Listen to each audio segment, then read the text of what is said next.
Next, we dig a little into the two recent grand jury decisions where white police officers were not indicted for the killing of unarmed black men, Michael Brown and Eric Garner.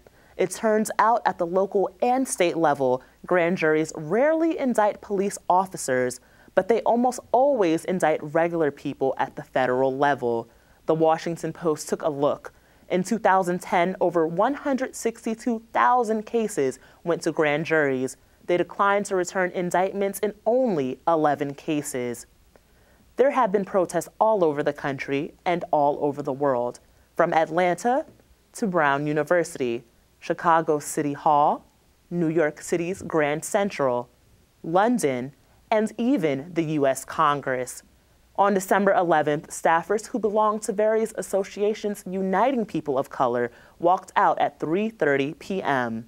We've had protests in Boston also, like this march on November 26.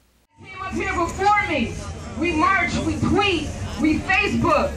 But you guys have to take some more collective action. We have got to do things that actually make a difference. Do not go shopping on Friday.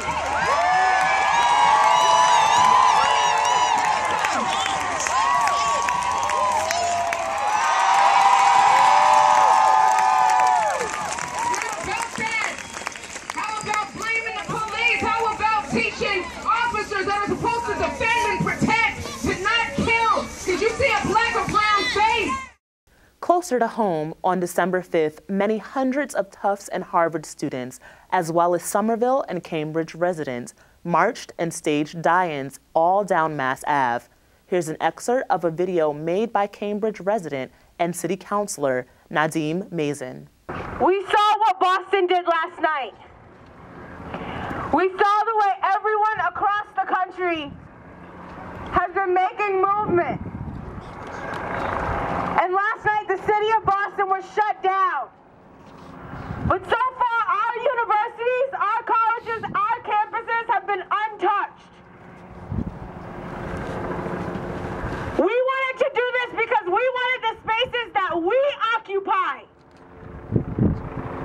The spaces in Somerville, in Cambridge, to know that they are not safe, that those places are complicit in this violence. That Tufts University is complicit in this violence. That Harvard University is complicit in this violence. That MIT is complicit in this violence. That Lesley University is complicit in this violence. These are the spaces where we are. This is not just the work of somebody that you saw on your Twitter.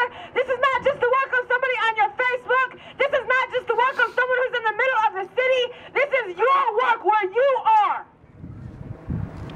This was about disruption and making sure that those places know that Black lives matter. This is so that our colleges would be held accountable, so that business as usual was not going on while Black bodies are being murdered in the streets.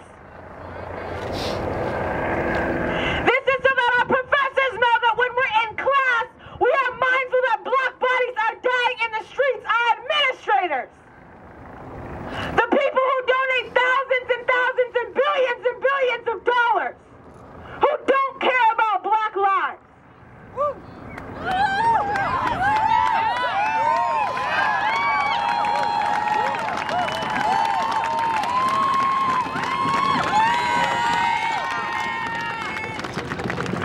The work does not stop here.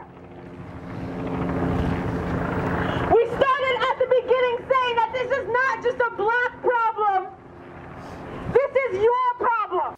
On a personal note, I'd like to add that I've also marched, once with my school and also at the Boston tree lighting. People are finally hearing what we have to say because we're making them listen. One example of that happened last week. New York State Attorney General Eric Schneiderman asked for the authority to bypass the grand jury process so that his office can automatically look into all police killings of unarmed civilians. And here at SCAT TV, we recently hosted a discussion called Community, Police, and Race. Here's an excerpt. For an example, is we held a youth dialogue the other day. We held it at the police department, and I think that's so important. So I went downstairs last night to check on it, and as soon as I get down to the 5th floor, I could hear all the dialogue, right? And that's important, you know. So you can train, and we do train, but it's really, you know, our partnerships with a group like Teen Empowerment that make the Somerville Police Department a better police department. Thank you. So how does that translate, Sergio? Like you're working with Teen Empowerment, but you're also a young man living in the city who, like, how does it, all the training or business that the government is doing, how does that translate for you?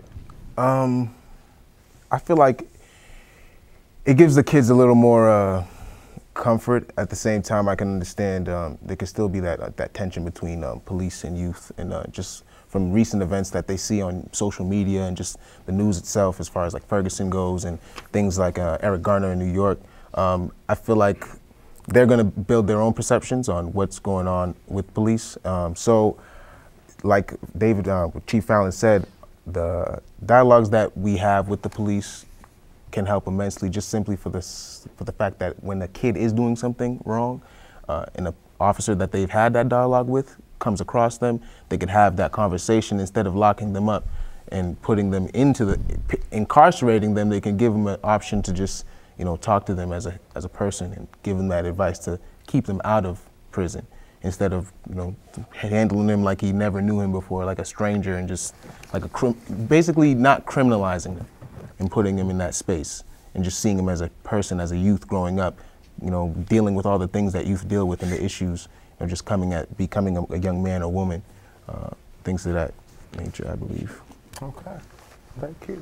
To see the entire forum, go to the SCAT TV website and look for the show under the playlist SCAT TV Specials.